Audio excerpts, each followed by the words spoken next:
Andy, it's great to meet you. You work for Premier Radio. That's right.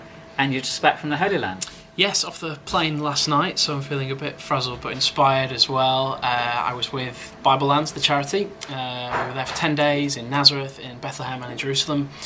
We also visited a few other places like Hebron on day trips. And we were really doing three things. We were looking at the holy sites, which a lot of pilgrims obviously do.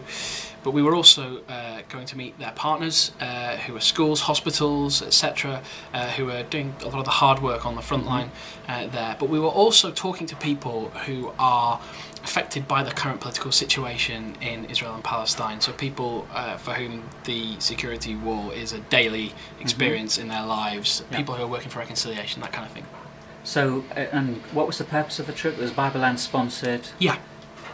We're working together at Premier with Bible Lands to try and raise their profile, which I'm fully behind. I think it's fantastic. Having seen a lot of their work, I would just love it if more and more people would know about Bible Lands, because it's a relatively small organisation, but I think what they're doing is working with some of the most needy people through Christian organisations in the Holy Land.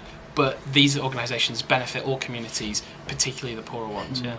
They've had a long history in the Middle East, haven't they? Absolutely, and I think a lot of that came across with a lot of the places they visited. People were saying, oh yeah, Bible Lands have been supporting us since 1965, and you know, it's really the one source of funding that we can rely on, because the Palestinian Authority, the Israeli government, can be very erratic in their funding. And so what they're getting is actually commitment from people in the UK who are giving sacrificially from their pension, out of a relatively small wage, but they know it's supporting people who don't have very much at all, particularly in the occupied territories. Yeah, so it was your first visit? Yeah.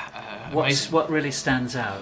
Goodness me, so many highlights. I think some of the holy sites were fantastic. I tend to prefer the ones which we actually know are real rather than the ones that are speculated about. Yeah. But then I suppose as well, meeting the people really, and some of the people, particularly Christian families who have to deal with the wall 10 yards from their front door, who have security cameras looking into their bedrooms, and their strength and courage and perseverance under that sort of pressure is really inspiring, actually. And how will the tour impact you, do you think? Well, I think a lot of us, because it was several people who were on the tour, it was their first time, and a lot of us said, you know, this has got to be the beginning, not the end. We've got to now take the message of what we've seen back to our churches, back to our friends, back to our communities, and say, you need to know about this, and you need to make a decision about where your energies and support and, I suppose, your faith almost is going to go into that region.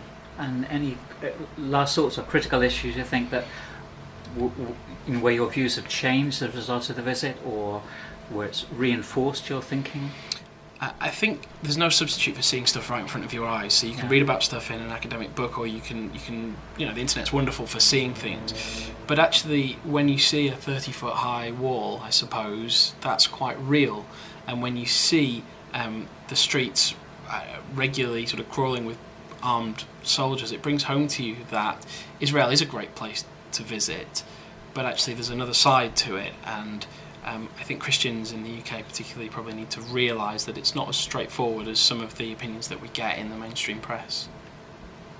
Do you want to elaborate on what you mean by straightforward? I suppose what I'm saying is that it's sometimes presented as Jew against Arab, Israeli against Palestinian, each side having this equal claim that just bangs up against each other, whereas there's a lot more nuance to it than that. It's a lot more complex than that.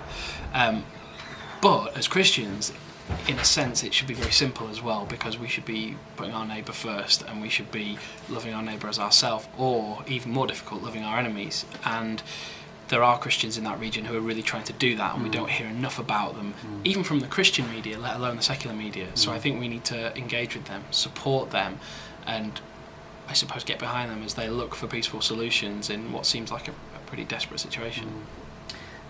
Andy, thank you very much. Thank you. Bless you.